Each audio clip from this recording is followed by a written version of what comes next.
Right breaking news చూస్తున్నాం. Governor Jishnu Dev Varma నేడు జిల్లాలో పర్యటించనున్నారు. ఉదయం 8 గంటలకు రోడ్డు మార్గాన యాదగిరిగుట్ట లక్ష్మీ నరసింహస్వామిని దర్శించుకుంటారు. అక్కడి నుంచి బయలుదేరి ఉదయం 11:30 ములుగు జిల్లా కేంద్రంలోని ప్రభుత్వ అతిథి గృహానికి చేరుకుంటారు. మధ్యాహ్నం 1 గంటకు కలెక్టరేట్ సమావేశ మందిరంలో 25 మంది జాతీయ రాష్ట్ర స్థాయి అవార్డులు పొందిన రచయితలు కళాకారులతో సమావేశం నిర్వహిస్తారు. మధ్యాహ్నం 3 గంటలకు వెంకటాపూర్ మండలం పొలంపేట గ్రామంలోని యునెస్కో గుర్తింపు పొందిన రామప్ప దేవాలయానికి చేరుకుని పూజలు నిర్వహించిన అనంతరం సరస్సులు సందర్శించనున్నారు. అక్కడి నుంచి జయశంకర్ భూపాలపల్లి జిల్లా గణపురంలోని కోటగుళ్లను సందర్శించి పూజలు చేస్తారు. సాయంత్రం 6:30 ములుగు జిల్లా గోవిందరావుపేట మండలం బుస్సాపురంలోని లక్నవరం సరస్సు వద్దకు చేరుకుని హరిత రిసార్ట్లో ఇతర అధికారులతో కలిసి రాత్రి బస చేయనున్నారు.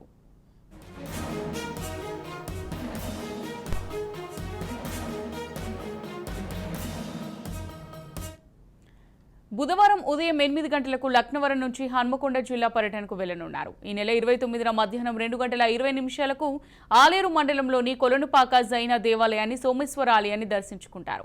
మధ్యాహ్నం 3:30 భువనగిరి పట్టణ పరిధిలోని స్వర్ణగిరి ఆలయాన్ని సందర్శిస్తారు.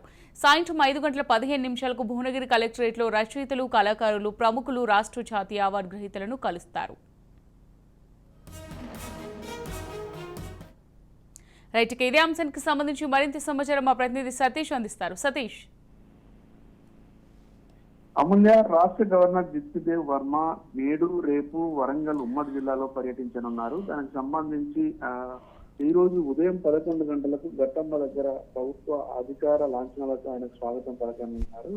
11 గంటలకు ఘట్టమ్మ వద్దకు చేరుకొని అక్కడ ప్రత్యేక పూజలు నిర్వహించిన అనంతరం కలెక్టర్ కార్యాలయానికి చేరుకొని అక్కడ అధికారులతో సమీక్ష నిర్వహించిన తర్వాత ములుగు జిల్లా అధికారులతో ప్రత్యేకమైనటువంటి సమావేశాన్ని నిర్వహిస్తారు. దాంతో పాటుగా ప్రముఖ రచయితలు, కళాకారులు మరియు జాతీయ స్థాయిలో, రాష్ట్ర స్థాయిలో అవార్డు పొందినటువంటి 25 మంది కళాకారులు, ప్రముఖుల చేత ఆయన మధ్యాహ్న భోజన కార్యక్రమం ఉంటుంది. అనంతరం 3 గంటలకు యునెస్కో హెరిటేజ్ వారసత్వ సంపదగా గుర్తింపు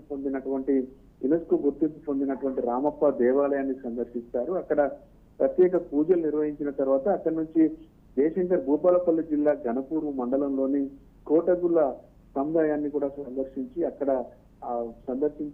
దైవ దర్శనం చేసుకున్న తర్వాత అక్కడి నుంచి రోడ్డు మార్గంలో లక్నవరం సరస్సుకు చేరుకుంటారు. లక్నవరం సరస్సులో హరిత హోటల్ కు చేరుకొని అక్కడ బస చేసిన తర్వాత అక్కడి నుంచి లక్నవరం సరస్సు సందర్శన, ఐలాండ్ లో రాత్రి బస చేస్తారు. అక్కడి నుంచి 28 బుధవారం రోజున ఉదయం లక్నవరం గెస్ట్ హౌస్ నుంచి హన్మకొండకు బయలుదేరుతారు. హన్మకొండలో బయలుదేరిన తర్వాత అక్కడి నుంచి భువనగిరి జిల్లాకు సంబంధించినటువంటి ప్రముఖ బౌద్ధ క్షేత్రాలను ఇట్లా దర్శించుకుని అక్కడి నుంచి హైదరాబాద్ బయలుదేరేటువంటి అవకాశం అయితే ఉంది. దీనికి సంబంధించి ఇప్పటికే జిల్లా అధికార యంత్రాంగం అంతా కూడా అప్రమత్తమై గవర్నర్ రాకతోటి ఎటువంటి ఇబ్బందులు కలగకుండా ఉండేందుకోసం అవసరమైనటువంటి చర్యలు చేపట్టారు. పోలీసులు భారీ బందోబస్తు చర్యలను కూడా ఏర్పాటు చేస్తున్నటువంటి పరిస్థితి అయితే ఉంది. Amulya. Right, thank you Satish, thank you for the updates.